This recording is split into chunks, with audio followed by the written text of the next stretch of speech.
रत्नागिरीच्या रस्त्यांवर सध्या खड्डेच खड्डे दिसत आहेत आणि त्यावरून सत्ताधारी आणि विरोधक आमने सामने आले। शिरगाव येथे रस्त्यांवरच्या खड्ड्यांविरोधात शिवसेनेने आंदोलन केलं। ठेकेदार हा बाळ माने यांच्याशी संबंधित आहे, भैया शिंदे यांनी हा आरोप केलेला आहे।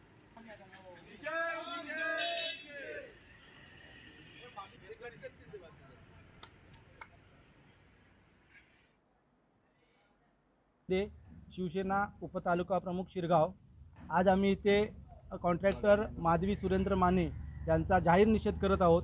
त्यांनी जे काम घेतलं होतं 2023 साली शिरगाव रेशन दुकान ते तिवंडेवाडी जाणारा रस्ता, हा रस्ता अत्यंत निकृष्ट दर्जाचा झाला असून त्याला प्रचंड प्रमाणात खड्डे पडलेले आहेत आणि तिथून जाणाऱ्या प्रवाशांचे अतोनात हाल होत आहेत। त्यांच्या कमऱ्यांचे प्रॉब्लेम चालू झालेले आहेत, लहान मुलांना गाड्यांचे ॲक्सिडेंट पडल्यामुळे फ्रॅक्चर झालेले आहेत आणि अशा परिस्थितीसुद्धा सदरी कॉन्ट्रॅक्टरशी संपर्क साधला असता तर तो लक्ष देत नाही आणि काम करत नाही आहे।